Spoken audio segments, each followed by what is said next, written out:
Jean-Edward, vous êtes toujours là, à m'écouter? Vous croyez vraiment tout ce que je raconte? Peut-être que je vous mens depuis le début, et que mon seul but est de vous manipuler à ma guise. Ou peut-être que chaque mot que j'ai prononcé sur ces enregistrements est la pure vérité. Il va vous falloir plus que quelques audios pour le savoir. Pour en revenir à mon histoire, est-ce que vous vous êtes renseigné sur le Jester? Oh, j'imagine que oui. Vous connaissez sûrement par cœur son fonctionnement, ses crimes, et peut-être même la méthode pour le neutraliser. En revanche, ce dont vous n'avez aucune idée, c'est le déroulement de la mission mise en place pour le vaincre et l'arrêter. Vous aimeriez bien le savoir, n'est-ce pas? Je ne peux pas vous laisser dans l'ignorance. Tout a commencé par un ordre de mission. Notre supérieur est venu nous apporter le dossier du Jester. On l'a étudié à travers les quelques preuves laissées sur son passage. Bien sûr, aucun témoin. Toutes les personnes qui ont vu le bouffon sont mortes des mains de ce dernier. Mais heureusement que la technologie existe. Les caméras de surveillance ont filmé bon nombre d'apparitions de l'entité. Ses déplacements, sa façon de marcher. On avait tout, bien entendu. On visionnait aussi les meurtres. À chaque fois. Vous savez comment c'est. Travailler au bureau, c'est accepter le fait qu'on puisse voir les pires choses se dérouler sous nos yeux. Au départ, c'est traumatisant. Mais avec le temps, on fait avec. On n'oublie pas. Mais on s'y fait. À travers ces vidéos, on a vu différentes personnes perdre la vie. Des ados, des familles, des médecins, des touristes, des politiciens, même des enfants. Il n'y avait aucune limite à ce monstre. Et puis à un moment, on a assisté à quelque chose qui allait nous permettre de gagner face à cette entité. Sur une vidéo, alors qu'un groupe d'étudiants était attaqué par le Jester, l'un d'eux s'est précipité sur la boîte à musique, pendant que le bouffon était occupé à tuer l'un de ses camarades. Il a saisi la manivelle et l'a tournée dans le sens inverse. Le Jester s'est figé. Le mécanisme semblait résister, mais l'étudiant a forcé encore, et lentement elle a tourné dans l'autre sens. Le Jester, qui était jusque-là immobile, a eu ses mouvements inversés lui aussi. Petit à petit, il a arrêté d'attaquer son ami et a fait marche arrière pour retourner vers la boîte. Mais quand il est arrivé vers celle-ci, il était à portée de l'étudiant. Et il s'est figé. La détermination sur le visage du jeune homme s'est transformée en un air d'incompréhension, tandis que le mécanisme semblait s'être bloqué. Et là, d'un coup net, le Jester a décapité l'étudiant avec la tranche de sa main. Sa tête est tombée et elle a roulé vers les autres. Puis, la manivelle est repartie dans l'autre sens avec une vitesse ahurissante. Elle semblait rattraper tout le temps inversé. Et avec elle, les mouvements du Jester se firent aussi rapides. Il a tué tout le monde en prenant soin de réaliser chacun de ses mouvements habituels. Mais c'est comme s'il avait pris un boost de vitesse d'un jeu vidéo. Et puis une fois que c'était fini, il est retourné dans sa boîte et elle a disparu. Voir ça nous a confirmé deux choses. La première est que le Jester n'est pas invincible. La deuxième est qu'il fallait mettre au point une stratégie solide pour en venir à bout. Parce qu'à la moindre erreur, on était tous condamnés. Vous savez tout comme moi que le bureau possède de nombreuses armes et de nombreux pièges pour neutraliser les entités. Nous étions la brigade spéciale TCN. Et nous avions tout ce qu'il nous fallait à disposition. On a laissé l'équipe d'analyse de l'époque nous donner le lieu, la date et l'horaire exact de l'apparition de la boîte à musique. Ce n'était pas chose facile, mais au bout de 7 mois, ils ont réussi. Notre supérieur a fait l'intermédiaire et il nous a transmis l'information. On avait en notre possession les 3 prochaines apparitions du Jester à la minute près. Dans le but de réussir convenablement notre mission, nous n'avons pas essayé de l'arrêter lors de sa première apparition. Notre but était de vérifier l'exactitude des informations de l'équipe d'analyse. La première était dans un sous-sol. Par précaution, nous avons fait évacuer les lieux. On a placé des caméras et il nous fallait des cobayes pour que le Jester ne soit pas tenté de disparaître sans rien faire. Alors, on a ramené des criminels, des tueurs en série, des violeurs et des pédophiles. On les a enfermés dans le sous-sol quelques heures avant que la boîte à musique n'apparaisse. Et quand elle est arrivée, ils se sont tous mis autour, se demandant ce que c'était. Elle a vraiment fait son apparition à la minute précise à laquelle elle devait le faire. Et puis, ce qui devait arriver est arrivé. Cette expérience nous a permis de prendre connaissance d'une information qu'on n'avait pas. L'un des criminels s'était placé dans un coin du sous-sol avant que la boîte n'apparaisse. Et il n'en a pas bougé pendant toute l'expérience. Il n'a pas vu le Jester massacrer les autres. Et devinez quoi? Le Jester ne l'a pas attaqué, ce qui veut dire que ce monstre ne tue pas tous ceux présents dans la zone, mais seuls ceux qui ont le malheur de l'apercevoir. Puis la deuxième date s'est approchée. On s'est blindé d'équipements et on s'est rendu sur place. Cette fois-ci, le Jester allait apparaître dans un centre commercial. Inutile de vous dire qu'il était nécessaire d'évacuer les lieux bien avant l'apparition de l'entité. On avait besoin de 5 heures de préparation. Pour prévoir large, on a fermé le centre 16 heures avant l'arrivée du Jester. Le principe était simple. Placer quelqu'un au centre de sécurité avec l'accès en direct à toutes les caméras. Installer un filet de capture en fibre de carbone juste au-dessus de l'endroit où allait sortir le Jester. Mettre des tourelles à ralentisseur d'atomes de temps tout autour et se placer dans des endroits différents de la pièce. C'était le plan initial. Malheureusement, vous savez tout comme moi qu'un plan ne se déroule jamais comme prévu. Seulement là, c'était... Alors qu'on venait tout juste d'installer le filet et qu'on était à 14 heures de l'arrivée du Jester, on a entendu un bruit et on a vu quelque chose sortir lentement du sol. En voyant ça, on s'est tous figés. Il s'agissait de la boîte à musique. Personne ne parlait dans la pièce. L'ambiance était lourde et pesante. On avait tous compris ce que cela signifiait. Le Jester était là plus tôt que prévu. Et d'un coup, la musique s'est mise en marche et la manivelle a commencé à tourner. Le Jester était là plus tôt que prévu. Et d'un coup, la musique s'est mise en marche et la manivelle a commencé à tourner.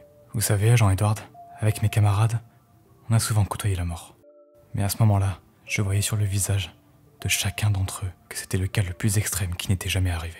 On a tous eu le même réflexe. Après l'incompréhension, on s'est retourné vers la sortie et on a couru.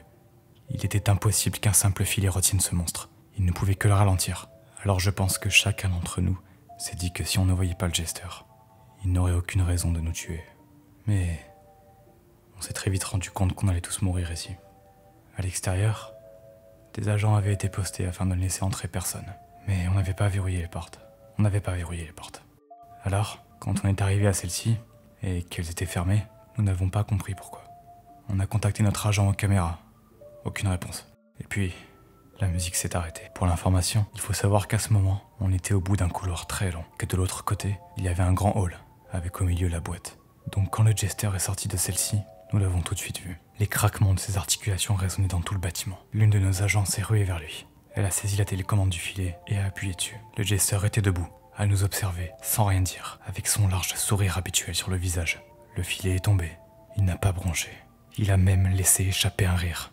Puis, plus rien. Il semblait attendre de voir ce qu'on allait faire d'autre. Ça se voyait que ce monstre prenait tout son pied à nous voir. Nos canons n'avaient pas eu le temps d'être installés. Je ne voyais aucun monde dans lequel on survivait à cette rencontre. À ce moment-là, alors que beaucoup ne voyaient aucune échappatoire, notre chef de brigade nous a donné un ordre, celui de sortir nos armes et de faire feu sur le Jester. On l'a exécuté instantanément. Pendant ce temps, il s'est précipité sur la boîte à musique. On a vu le regard du Jester se tourner vers lui. Alors que les balles le percutaient de plein fouet, ce monstre se prenait les balles sans broncher, comme si ce n'était rien pour lui. Et puis notre chef a réussi à atteindre la manivelle, qu'il a saisie et a commencé à tourner. Je ne sais pas comment, mais le Jester a réussi à déchirer d'un coup sec le filet avant d'attraper Dave, qui essayait malgré tout de manipuler le levier. Quand on l'a vu l'attraper, on a arrêté de tirer dans sa direction. Il ne fallait pas blesser notre chef et ami. On s'est alors saisi nos matraques électriques et on a foncé sur lui. Pendant ce temps, le Jester regardait fixement Dave. Il lui avait attrapé les poignets et il ne pouvait donc plus bouger. Les mains de l'entité se sont dirigées vers son visage et il a commencé à faire ce qu'il savait faire de mieux. On le frappait encore et encore avec nos armes. On lui criait de le lâcher, mais on savait tous que c'était inutile.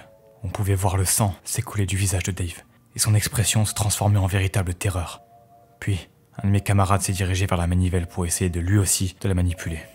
Le Jester a alors lâché Dave pour s'en prendre à lui. Il a enfoncé sa main dans son thorax, le transperçant comme si c'était du vulgaire papier. On a traîné Dave quelques mètres derrière pour le mettre hors de portée du Jester. Mais je ne vais pas vous décrire tout ce qui s'est passé par la suite. Néanmoins, notre brigade comptait 8 agents. L'un était aux caméras et nous étions 7 à affronter le Jester. Enfin, l'affronter, plutôt essayer d'y survivre. On a essayé encore et encore d'atteindre la manivelle, mais le Jester arrivait toujours à nous en empêcher.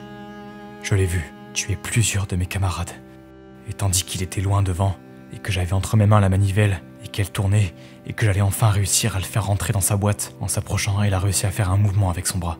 Il n'aurait pas dû réussir à faire ce mouvement. Ce n'était pas un mouvement possible pour un corps, mais le Jester n'était pas humain. Alors avec lui, tout était possible. En faisant ça, il m'a sectionné le poignet. Ma main est tombée sur le sol tandis que je poussais un cri. Le Jester m'a alors fixé, avec son sourire insupportable sur le visage. Un rire s'est échappé de sa bouche. Je voyais 5 de mes camarades à terre, la plupart déjà morts. Une mare de sang était répandue sur le sol, alors que ma dernière camarade en état tirait sur le Jester. Il s'est approché d'elle, lui a saisi le visage, mis ses doigts dans sa bouche et il les a écartés, encore Et encore, avant de s'attaquer à ses yeux. Le pire de tout ça, c'est que tout au long de sa barbarie, il dirigeait son regard vers moi, comme pour me dire « Regarde bien, tu es le prochain ». J'étais au sol, blessé. J'essayais de stopper mon hémorragie. J'étais incapable de faire quoi que ce soit. Il a ensuite tordu le corps de ma partenaire dans des angles absolument pas naturels. Et il s'est dirigé vers un autre de mes camarades qui respirait encore pour lui faire subir le même sort, en ne me lâchant pas du regard. Je vais vous dire, agent Edward, je n'aime pas vraiment parler de tout ça. Je fais une exception pour vous, pour que vous compreniez pourquoi j'en suis là, à faire tout ça, et pour que vous preniez vous-même votre décision dans le combat qui s'annonce. Dave avait réussi à se relever. Il était dans un piteux état, la mâchoire béante, disloquée, et du sang jusqu'aux oreilles, mais il ne nous a jamais laissé tomber. Et encore là, il était prêt à tout pour essayer de nous sauver. Il voyait lui aussi le Jester massacrer les agents restants. Il a levé son bras lentement et m'a montré quelque chose. J'ai vu une trappe dans le hall du centre commercial. Le sang semblait s'écouler à l'intérieur. Il s'agissait sûrement d'un tunnel d'évacuation. C'était notre seule chance. Le Jester semblait observer les corps désarticulés de mes camarades. Je me suis levé et avec ma main restante, j'ai attrapé une matraque électrique au sol. J'ai foncé vers la trappe et avec l'arme, j'ai fait levier, réussissant à la soulever. C'était bien un tunnel d'évacuation, mais il fallait que Dave me rejoigne. En relevant la tête, je l'ai vu. Son visage, sans yeux, c'est qu'il lui restait deux bouches remplies de sang et les jambes et les bras pliés dans le sens inverse. Je ne pourrai jamais oublier cette vision. Le Jester s'en était chargé et à présent, il me regardait lui aussi. Peu importe où mon regard se posait, tous les corps étaient dans le même état. Plus personne n'était en vie. Pendant quelques secondes, je me suis dit, à quoi bon continuer à vivre après la mort de tous mes camarades? Et puis j'ai repensé à Dave. Il voulait que je prenne cette trappe, que j'essaye de m'enfuir. Alors, j'ai sauté dans le tunnel. En règle générale, on ne peut pas fuir le Jester. Où qu'on aille, il nous pourchasse. Mais lorsque j'étais en bas du tunnel, je l'ai vu pencher sa tête par-dessus le trou. Il me regardait toujours avec son grand sourire. Et puis, il a ri. Je ne me suis pas attardé et j'ai couru. Je ne saurais pas expliquer pourquoi il ne m'a pas suivi. Au bout de plusieurs heures, j'ai réussi à atteindre la sortie du tunnel. Je suis passé par les égouts. L'odeur était infecte, mais elle ne l'était pas autant que l'odeur du sang dans le hall du centre commercial. Après ça, je me suis caché. Le centre commercial a disparu dans un incendie qu'il avait ravagé quelques heures après notre rencontre avec le Jester. C'était loin d'être une coïncidence. J'ai contacté un agent de l'équipe d'analyse que je connaissais bien. Je lui ai tout expliqué. J'ai demandé des détails. Et là, tout ce qu'il m'a dit, officiellement, toute notre brigade était morte en mission contre le Jester. Notre agent qui était aux caméras y compris. Dans le rapport, il n'y a jamais été question du verrouillage des portes. Pire encore, mon ami m'a demandé pourquoi on n'avait pas suivi les horaires qu'il nous avait transmis. Et c'est là que j'ai compris. Notre superviseur avait fait le lien entre l'équipe d'analyse et notre brigade. L'erreur venait de lui. Cependant, il ne peut pas s'agir d'erreur quand on sait qu'on nous a enfermés délibérément à l'intérieur du bâtiment et que l'un de nos agents est mort alors qu'il était aux caméras. J'avais perdu toute ma brigade avec laquelle j'avais évolué pendant ces dernières années. Mes camarades, mes amis, ils étaient tous morts. J'avais perdu une main et je devais à présent me cacher pour éviter qu'on me retrouve. Parce que peu importe la raison, si on apprenait que j'étais encore en vie, il m'aurait éliminé moi aussi.